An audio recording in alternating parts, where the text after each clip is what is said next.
Yes, those entry-level cybersecurity jobs 100% exist. The problem is that you're probably applying for jobs that were never meant to be entry-level in the first place. And that's what's getting you rejected. Not because you're unqualified, but because you're targeting job titles that hiring managers don't actually use to hire beginners. I've sat on hiring panels, I've reviewed hundreds of resumes, and I can tell you right now that most entry-level cybersecurity candidates, they're invisible, because they're searching in the wrong spot. In this video, I'm going to walk you through and show you exactly what roles that people get hired in for cybersecurity and why nobody wants to talk about them.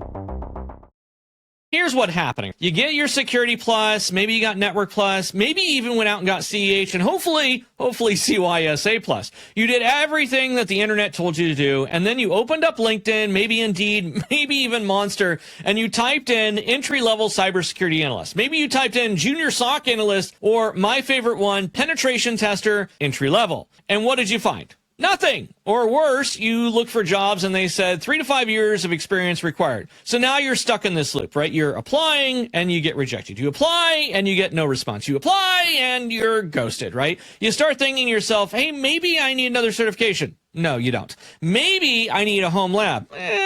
Right? Maybe I'm just not ready. Oh, you're ready. That's not the problem. But in reality, what's going on is you're not failing because you're unqualified. You're failing because you've targeted roles in companies that they don't use to hire beginners. And this is where people never really start to recover because they keep doubling down on this wrong path. I've literally shown people how to land cybersecurity jobs without experience. It works. People have done it. But here's what I didn't sugarcoat then, and I'm definitely not going to sugarcoat now.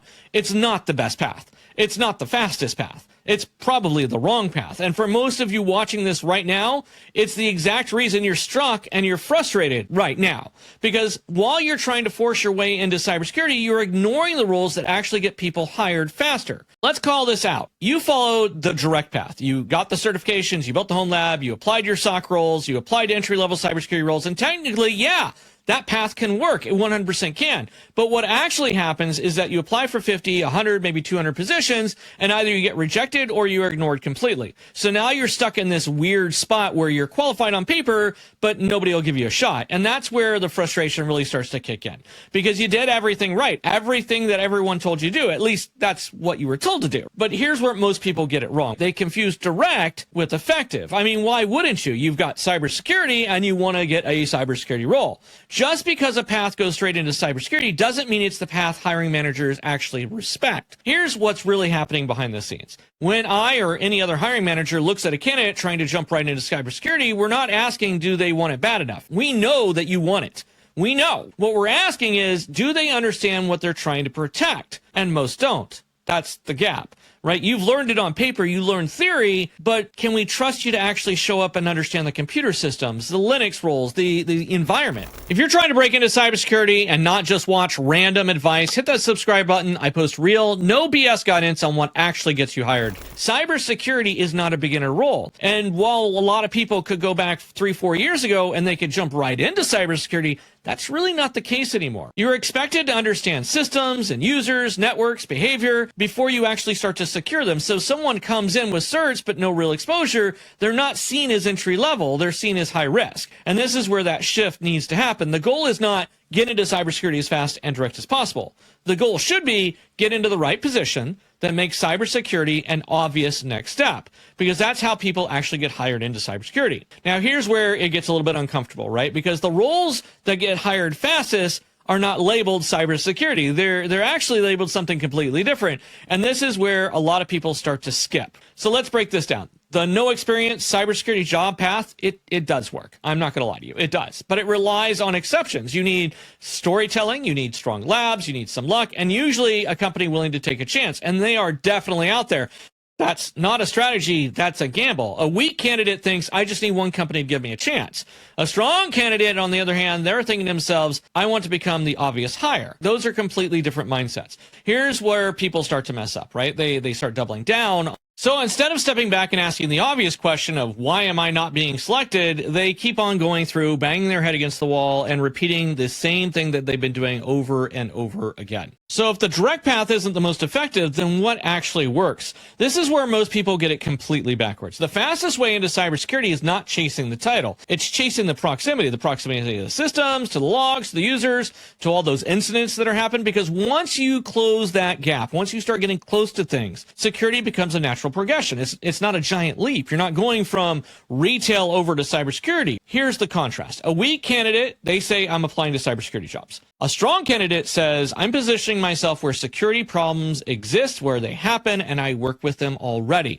That's how hiring managers like to think, because when I see someone who's already working around the user behavior, they're working around the systems, they're working around tickets, they see access control. I don't have to guess if they'll understand security. I know they already do. So the biggest mind shift starts to happen, because the roles that give you that proximity, most of them you're actively avoiding. Let's get specific for a second. Not theory, real hiring patterns. IT, support, and help desk. This is the most common entry point, and people hate it. I don't know why they hate it, but they hate it. But here's the reality, right? It gives you direct exposure to user mistakes. People who are accounting for 93% of all cybersecurity issues are people, right? Account issues, device behavior. This is where most security problems actually start. There are affiliate links below. If you click them, my channel gets a small commission, which I will absolutely use to reinvest in Wireshark Labs. The mistake is that people treat this like a dead-end job instead of using it as a data source. A weak candidate says, I reset passwords all day. A strong candidate says, I saw repeated lockouts tied to user behavior and understood how easily accounts are compromised. It's the same job, but it's a different lens when you're looking through it.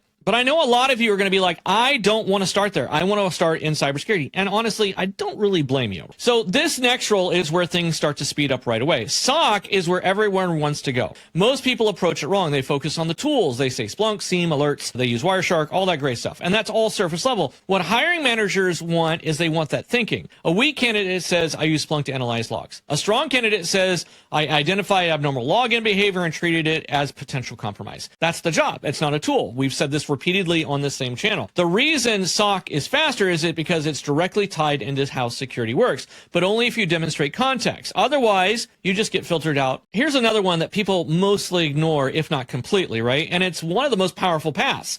It's actually system and network administration. If you understand how systems are built, you automatically understand how they are broken. And that's security permissions, configurations, patching, right? All of that comes into system administration.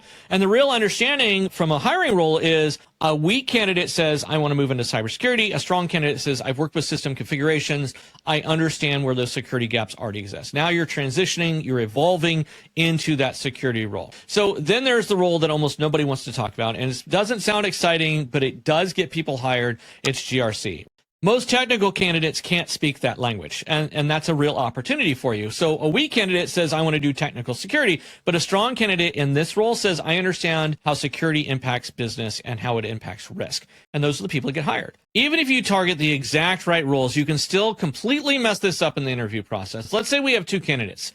Same certification, both trying to break into that SOC analyst role. We've got candidate, we're going to call it Bob, and they put on their resume, I've done labs and practiced with SIEM tools, right? Candidate B, Alice, I've analyzed login patterns, saw repeated failures, followed by a success from a new location, and treated it as a potential compromise. One is describing the activity. The other is demonstrating their thinking, the way they process that information. Which one do you think is going to get hired?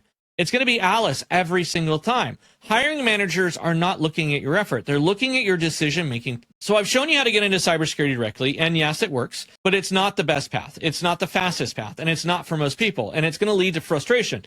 Stop chasing the cybersecurity title. Start chasing the proximity to security problems. This is where people get hired fastest. They're not the ones that are trying to force their way in because they're so coveted upon that job title that they're afraid to think outside of it, right? They're the ones that position themselves in such a manner that the hiring manager looks at it and they go, this person belongs in cybersecurity. This person belongs in this industry. And that right there, that's how you get the results that you're looking for. That's how you get that six-figure salary within 2 years.